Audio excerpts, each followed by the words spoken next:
ACT-Teacher Party List Representative Franz Castro, sinampahan nga umano ng reklamo sa House of Ethics Committee ng mga katutubo sa Talaingod, Davao del Norte. Ito nga ang balitang kumakalat at viral ngayon sa mundo ng social media. Matatandaan nga na convicted sa kasong child abuse at kidnapping si Franz Castro at ang dating Bayan Muna representative na si Satur Ocampo. Ngayon nga ay nagbiyahe pa mula Mindanao ang mga katutubo sa Talaingod, Davao del Norte upang sampahan ng reklamo si Franz Castro na isa sa legal front ng CPP, NPA, NDF at isa sa kalaban ng tribo. Umaasa naman si Atty. Torion na sumama sa mga katutubo upang magsampa ng ethics complaint na dapat may aksyon agad ang Kamara sa reklamo ng mga katutubo na kahit may apela ang kaliwang mambabatas. At dagdag pa ni Atty. Torion na dapat nang isa lang sa isang investigasyon ang nasabing kongresista. Matatandaan rin na unan ng tinukoy ng dating Pangulong Rodrigo Duterte na legal front ng makakaliwang grupo si ACT-Teacher Party List Representative Franz Castro kasama na ang Kabataan, Gabriela at Bayan Muna Party List.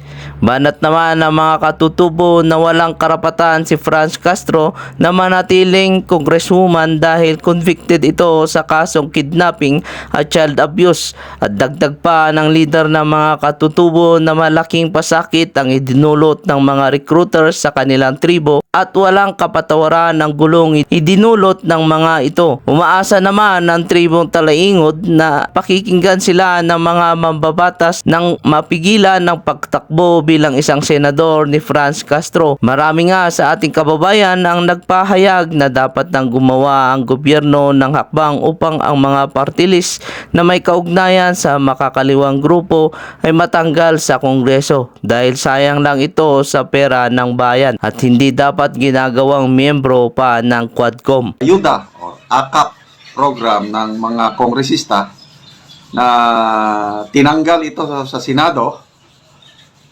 Pagkatapos ng BICAM meeting, nako, nabigla na lang tayo dahil na-approve na daw. Na-approve, talagang approve. So, paano na-approve? Na sa talakayan sa Senado, talagang kini-question nila, hindi talaga kailangan yun dahil, una, isiningit lang. Nung budget process last year, isiningit lang yung AKAP. Ngayon, isiningit ulit. Hindi galing sa DSWD mismo yung request na yan. So, natutuwa po tayo nung i-announce ni Senator Amy na tinanggal nila yung 39 billion AKAP. So, kala natin, okay na. But then, wala. Na-approve pa rin. So, paano na-approve? Ito, mayroong post si Manny Piñol, dating DE Secretary. 36 minutes ago, ang post niya. Ito, sabi niya, after getting 5 billion share, Senate approves 26 billion AKAP budget for 2025. Merry Christmas and prosperous election year to all. May patama itong si Manny Piñol. Merry Christmas and prosperous election year to all. Kasi next year, election na pinapatamaan niya, ano ba itong AKAP? Gagamitin ba sa eleksyon? Sabi niya, breaking news. AKAP budget, Senado at Kamara nagkasundo. Senate Finance Committee Chairman Senator Grace po, kinumpirma na napagkasunduan ng Senado at Kamara na parehong magkaroon ng access sa AKAP. 21 billion sa Kamara, 5 billion sa Senado. Ayun, nagkasundo.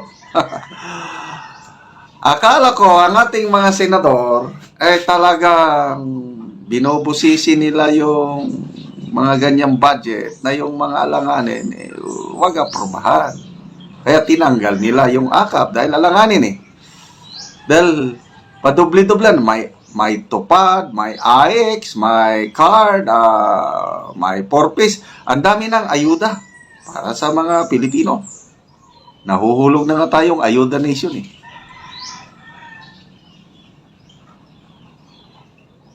So, nang dahil lang may share din ang mga senador, sige na, approve na. Ganon pa lang nangyari. 5 billion sa Senado, 21 billion sa Kongreso. Happy na sila. Happy. So, yun po ang dahilan bakit na-approve ang AKAP. Everybody happy. Habot ang mga Pilipino. Happy ba? Okay lang sana. Okay? Kung itong ayuda na ito, 26 billion ang lama. Kung ang talagang bibigyan yung talagang nangangailangan. Ako, itong ating channel, may mga tinutulungan tayong mga tribo sa Bukidnon. Kawawa ang kalagayan ng tribo. Bahay pa lang. Maraming mga kabataan nag-asawa na, hindi makapagpatayo ng sariling bahay. Nakikitira sa maliit na bahay ng kanilang mga magulang. Siksik sila. Isang napakaliit na bahay. Usually, mga 3 o 4 na anak na nag-asawa na, nakitira pa rin. Kaya kawawa. Bahay pa lang yan.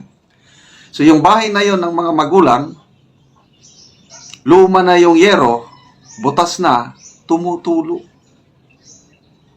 So, kitang-kita ko, 2 mata ko na nilalagyan na lang ng sako, nilalagyan ng cellophane. Yun po, ang kalagayan. Bahay pa lang yan. Pagkain, halos hindi makakain.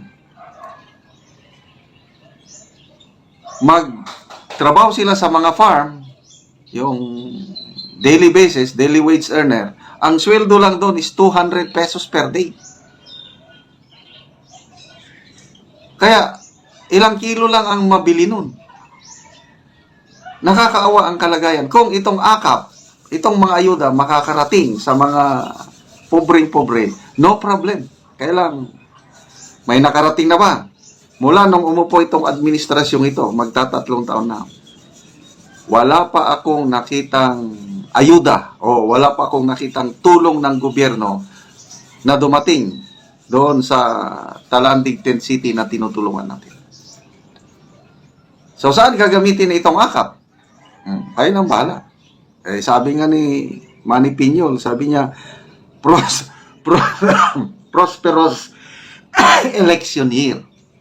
Tanong ni Professor Cielo Magno, AKAP, campaign funds ba yan ni Speaker Martin Romualdez?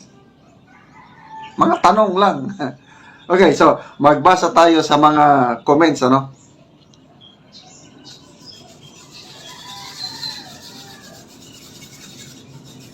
Okay, si Crisette Laureta Chu. Bangon na kayo at magtrabaho, pupundahan nyo ang AKAP ni Romualdez.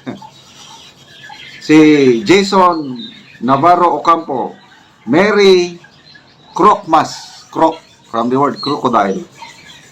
Si Roland Regalado, AKAP is the new pork barrel. Okay? Agree ba kayo? Ito na yung pork barrel. Sino ba yung nagsabi na ano? Si BP Inday Sarata nagsabi na ano? Yung vote buying is legal na. Ginawang legal. Paano naging legal? Through ayuda. Kaya anytime pwede kang mamili ng boto, magbigay ka ng ayuda according to BP Inday Sara. So, tingnan ko marami pa comments. Les Holder. This is the most corrupt government of all times. Agree ba kayo?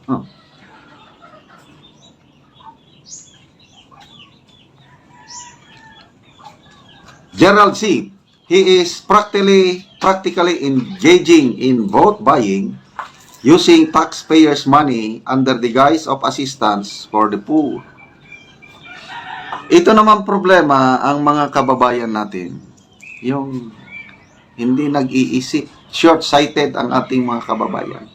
Yung nabasa ko kahapon, meron palang pahayag si Dr. Jose Rizal nung kapanahonan niya na hindi ako natatakot sa mga banyaga, yung armas nila, yung power nila, whatsoever. Wala, hindi siya takot. Ang kinakatakutan ko ay ang mga katangahan ng aking mga kababayan. Sabi ko, wala, meron na palang ganyan, katangahan. So ano itong katangahan? Yung botante na makatanggap lang ng ilang hundreds o 1,000 kaya at ipagpapalit na niya yung boto niya, yun ang katangahan. Kaya hindi tayo umaasenso dahil yun po ang sistema. Garapalan ang vote buying sa Pilipinas. Noong nakaraang May 2022 election sa voting place namin, wala kami doon. Nako, dumating ang pera sa aming farmhouse kasi sa farm eh. Hindi namin tinanggap. Tumanggap yung parang caretaker namin, tinanggap niya. Kaya lang, nung ibigay sa amin, hindi namin tinanggap. So, I don't know, nasaan na napunta. Ganun. Ito lang, bago. Merong nag-survey. Kayo bang residente dito? Yes. Dito ba kayo nakarehistro magboto? Hindi. Ay, hindi pala kayo kasama. Umalis yung nag-survey. So, bakit? As early as now, sinosurvey na yung mga yun, naghahanda na sila para sa eleksyon kung sino ang mga bibigyan. Highest, ang tawag yan, highest bidder. Dito sa Mindanao, may probinsya, hindi ko na lang banggitin, maabot ng mga 5 to 10,000 ang bayad bawat botante. Tinatanggap naman. At yun na. So, yung manalong mayor sa mga bayan na yun, kanya lahat ang ira. Walang development, as in. So, yun. Ang corruption, nagsisimula tuwing botohan. Kaya, sana dumating na yung panahon na maging matured na rin ang mga voters natin. That's the only time